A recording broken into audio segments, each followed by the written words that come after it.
It's like the second I hit start, they get beeping. It's like they waited until I pushed the record button. Oh my god, this has been the day, right?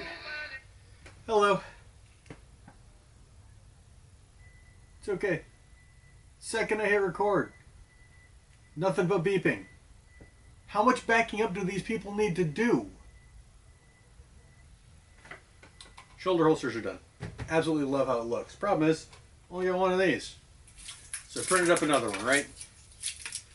I actually bought this model. Let me play in so you can see all of this a little better. So it's like I don't want to have to model a whole gun, right? And this kid did a decent job of it, except it's one solid piece. So I had to plane cut it so I could print it flat, and it never lines up right. He did a really good job modeling it. It's okay. I'm probably going to take it into Lightwave and just rip the whole thing apart. So the one on the wall is a little more, I don't know, a little more me, I guess. Like I said, I printed out fine. So we're just going to finish the model. It's pretty easy. Step one, of course, is going to be to cut the raft off because I had to print it with a raft. My printer is not acting as I would like it to. So all I am doing is peeling this extra flashing off. Run my blade along it, make everything nice and smooth. That's it. Simple, easy. Once two pieces are together, I'll probably end up sanding it a little better. We'll see. Like I said, I did a decent job with it. I just didn't want to waste my time to model a thing. I was in a bit of a hurry. And the one I was using was just is an actual metal gun. It's not a gun. It's a pellet gun that's been decommissioned. And I didn't want to have to go through security for it, because this was, again, for a show. This should be a relatively easy video. It's just putting two things together, smoothing out a print, painting it, and walking away. And when I glue them together, I'll probably run a line along it to even everything out. Like I said, he has all the high points. It's just hard to see on an FDM print. And I didn't want to resin print the whole thing, because, I don't know, it just seems like that would take up a lot of resin. So I'm probably going to end up breaking it down into pieces so I can resin print it. And that's just for the one for the wall. These will be the ones I carry with me. Cut my hair. It's driving me nuts. It's getting in the way. Every time I ate, move my hair out of the way. I go to bed, I have to whoosh my hair to the side and inevitably roll over it in the middle of the night and just fought with it for too long. Only reason I had it in the first place was for Harlock. I don't need to grow my hair for a character, if we're being completely honest. I had it long. One of the Rebel Legion members in my Jedi went, "Oh my god, you need to do a Qui-Gon Jinn. You look fantastic as Qui-Gon." And I'm like, yeah, that's not a bad idea. And then it occurred to me that I have to make a whole new Jedi for that. I don't know if I'm in the mood to go screen accurate on Liam Neeson. A lot of effort. When you print two halves flat like this, they rarely go back together neatly. Especially on one of my printers. It's not terrible. The fitment is okay. I think I'll be able to compensate. We'll see. But if you look, if I line everything up, this is a little off, or that's a little off. So I'm going to have to split the difference on everything, which is why I usually just print them individually. Like if I could print this whole top piece as one, print the barrel, the receiver, the handle, and then all the extras. That's how I'm trying to set it up with the other print I have, the other model that I'm working on. But it's fine for now. It's just a prop. Don't get too hung up on the details. So at this point, all I'm going to do is glue the two halves together. Got some tape. We're going to, tape everything up. I'm not going to use clamps, I'm going to use tape. You slide everything around a little bit. Make sure glue is everywhere. So the areas I'm primarily concerned with are like the tip of the barrel here. I like that to be as close as possible. And then the butt of the handle. Everything else I can make lie. A little bit of extra sanding here or there. These aren't critical dimensions. So now since this doesn't quite line up, if I snug that up just a touch, it's good. It's good. We're going to leave it about an hour. I'll be right back. Didn't line up perfect. Got a couple of gaps. I think it's usable. Next step is take my blade, try and even out these super high points, because it's way easier to do this with a knife than to sit here and try and do it with a Dremel. And that one little cut makes a huge difference. So printing it like this, it's never going to be even and it's never going to be perfect. And I have to keep in mind that it's just part of a costume. And it's okay that it's not even and perfect. I'm leaving all the curved edges for the Dremel. These long straight ones, I can get those. This back part I'm just going to have to grind down. And then we're at that point. A little bit of Dremeling should even everything up.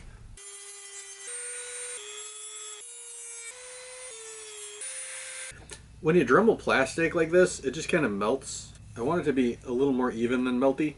So this front's kind of a little bit of a mess. Slightly off center. I'm just going to try and even everything up as best I can. I'm sure the kid who designed it, I keep calling him a kid, I have no idea how old this guy is. I'm sure the guy who designed it had a particular printing orientation in mind, but there was no real documentation with it, so it is what it is, right? Next step, glazing putty.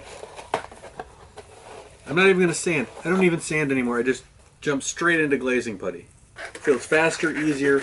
A couple areas I'm trying to avoid is like where the words are. There's a couple spots that have words, so I need to be very careful about those. Luckily I printed them both flat, so the words should be relatively smooth. It's just these round areas I need to worry about. And the scales. On the other one, I didn't do a very good job with the handles. So, you know, I'm going to do a little better job on this one. Just coat the thing in glazing putty. I'm really trying to work it in there, because the more I work into it, the less I'm going to have to sand off. And a prop this size should not take a lot of putty.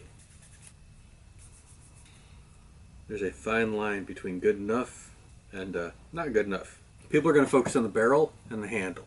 Everything in between we're going to edit out. For the most part, those are the two areas that people tend to fixate the most on. Those are the two areas I should pay attention the most to.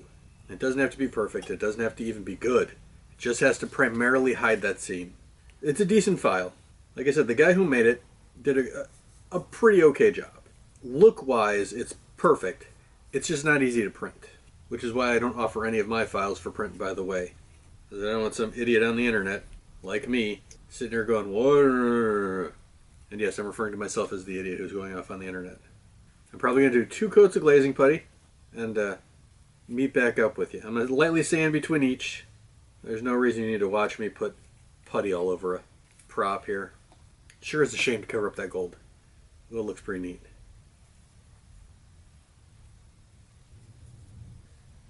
Alright, I'm going to give this a little bit, let it dry, lightly sand it, and then do that again. We'll pick back up after that. It's been sanded, smoothed all the way up to 220. We are now on to priming.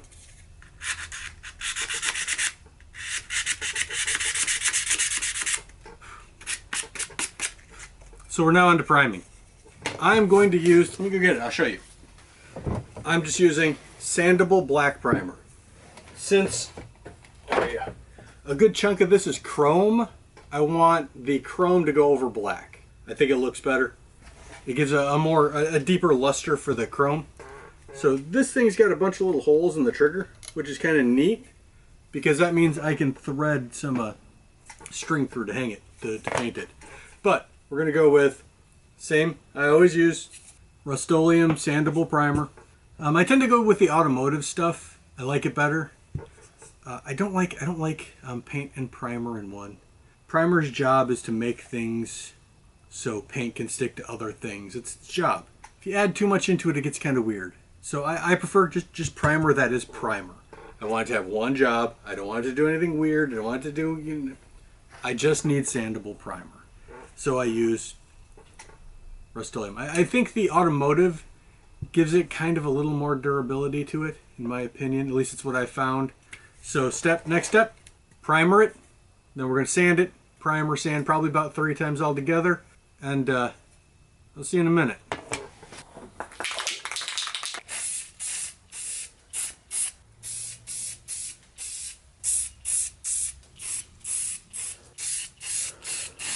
Look at this thing. I am super happy with how it turned out. It's way nicer than the first one. It looks good. Next we're going to do the silver. And the silver I'm using is Duplicolor Metal Cast Anodized Coating Base Coat. This stuff is fantastic. It's probably my new favorite silver. Taking the original, all of this is getting sprayed, and all of this. I'm spraying most of it because there's a bit of wear. So I tend to spray as much as possible. That way if I do decide to do some weathering, I don't really have to worry about it. If the paint scratches off, it scratches off the silver. So I'm just going to take this, which is just a metal plier, which will hold everything in place. And then I spray it all silver.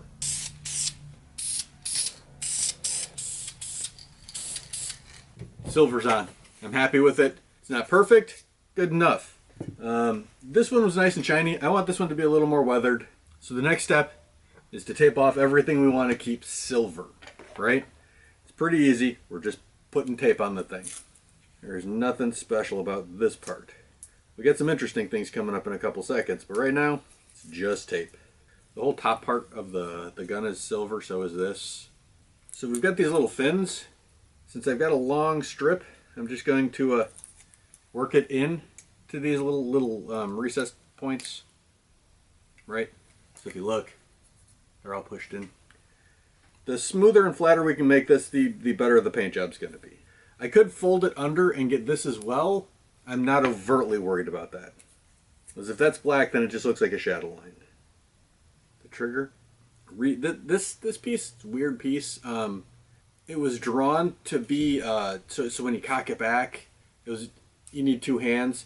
This is supposed to do the same thing, so Wolfwood can fire one-handed. I'm not taping off the scales. I'm leaving them. If they're black, they get painted white. I'll probably have to do a couple of coats because I don't want to tape all that. I just don't want to tape it, if I'm being completely honest. I am not in the mood. So I'm pulling the tape nice and taut over the opening here because I'm going to cut that opening out. I want to paint the inside of the barrel black, just to add a little, because I don't want it to look, you know, like there's the end and you can see it. Whereas if it's all black, then it gives the illusion that the barrel's farther than it actually is. There's a lot of taping in this. If all the silver parts had been modeled separately, you could just paint all the silver parts silver and all the black parts black and then put everything together. Unfortunately, that is not how this one was modeled. But it is how I'm going to model the next one. So I don't like thinking when I'm doing stuff. And if I can just, you know, paint everything silver, paint everything black, put it all together, then I'm a happy hawk.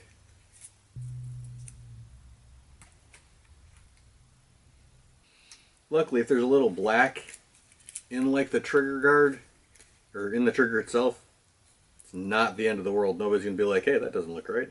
Because it's where wear and grime would naturally rest anyway. Let's take the gun part. It's real hard to clean the trigger.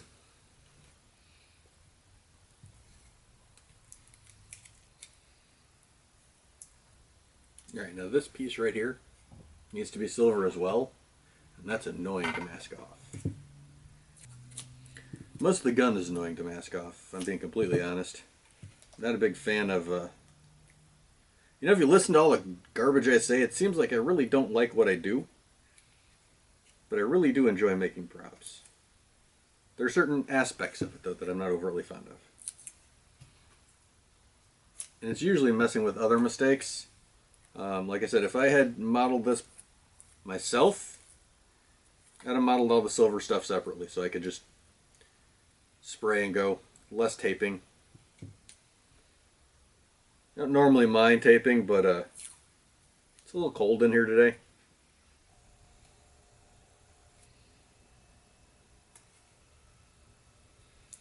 So that's everything that's getting painted now. And I'm using toothpaste. I have toothpaste and a toothpick.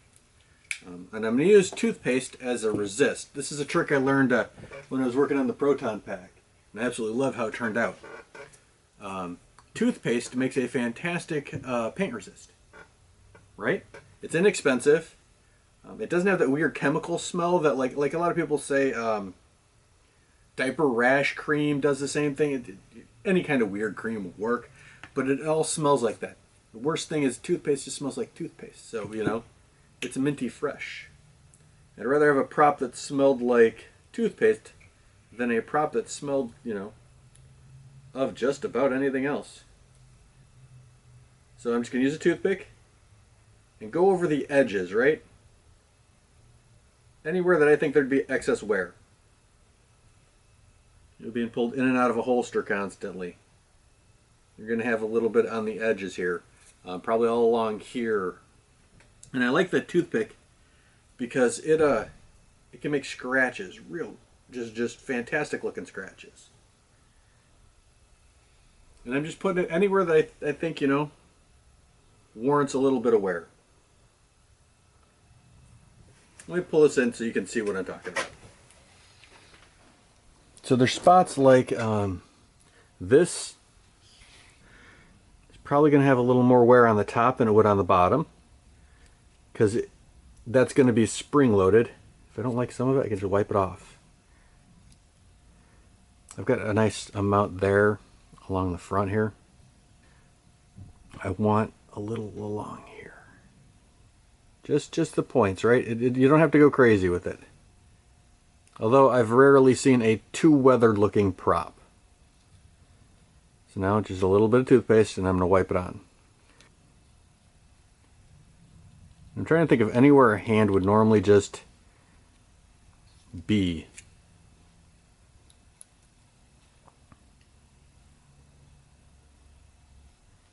Alright, I think that's good enough.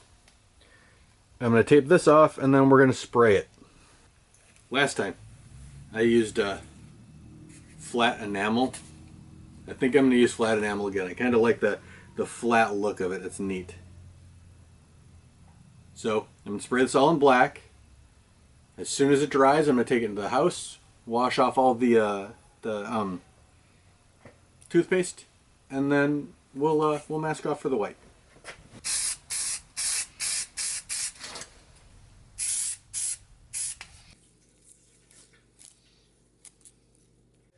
And now for my favorite part.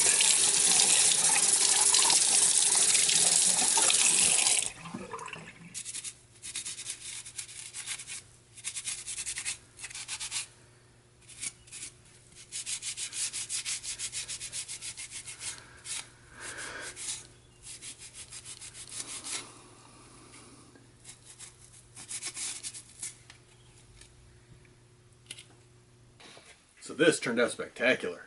I love that weathering. I am super happy with how this is turning out. I'm going to tape off everything but these scales, and then we're just going to spray them in white. Probably going to do 2 coats of white. You've seen me tape. You don't need to watch that. We'll pick this back up in a couple of minutes when I'm done with that. Turned out perfect. I am super happy with that. I went with a light beige-ish. I'm assuming it's supposed to be a bone handle, or a, you know, ivory. I think it's supposed to be ivory, so I kind of went with a little antique to it. I really like it. The white's okay. I think the ivory is the way to go, though. Do some weathering, bring you in, throw some paint on this thing, and be done with it. We're gonna start out simple. I don't really use black. I think black doesn't weather right. There's very few things in the world that are actually black, so I have two nice browns and a cup of water. Want to make this super thin and super runny? Let's do this thing.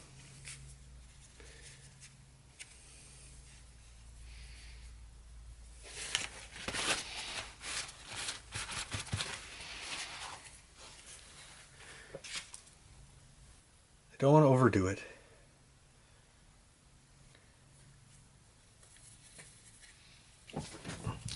So if you use black with your weathering, you get a very cool color palette. I like warm. I like the brown that this is going to give. It's going to make it all seem a little more real world. I mean, but already, huge difference.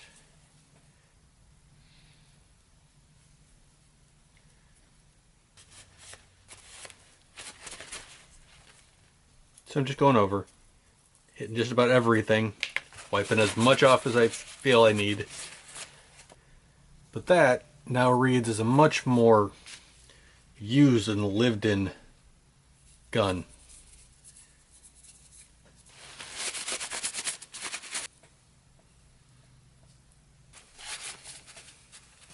You want to apply lots of layers of everything too. Don't just, you know, dump a bunch of paint, wipe a bunch of paint off and be done, right? It's a little more deliberate than that. Not much, but a little. I like that. We are going to add some black. It's not like, you know, I don't think it has its place. Just I don't start with it. I'm going to use the black primarily just for the silver areas. If you use too dark of a pigment, it kind of overshadows everything you're doing, and that's all you can kind of see.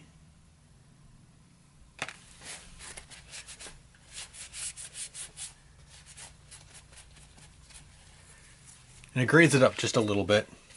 Again, it pushes it just a hair towards the cool temperature. I want to keep it warm.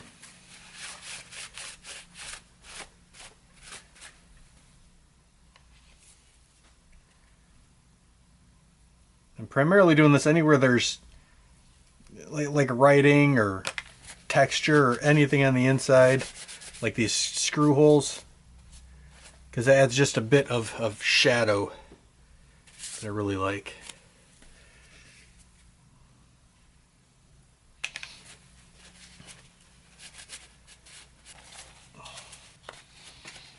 I think with that, I'm gonna call that good enough. So here it is. Wolfwood's pistol from the anime and manga Trigun. It looks fantastic. I am so happy with how it turned out. And that is my second one. So I have one for each holster. Pretty happy with it. It turned out fantastic. A little bit of age, a little bit of weather. Does a great job. The costume itself is now almost complete. All I have to do is work on the cross a little more. My Punisher needs work. Right now it's just blocks of foam. I kind of want it to look a little more interesting. And then wrap the whole thing up so nobody ever sees it but me. But this project's done. Thanks for making it to the end. I really appreciate that. Like and subscribe would be nice. Share if you want. Other than that, I'll see you next time.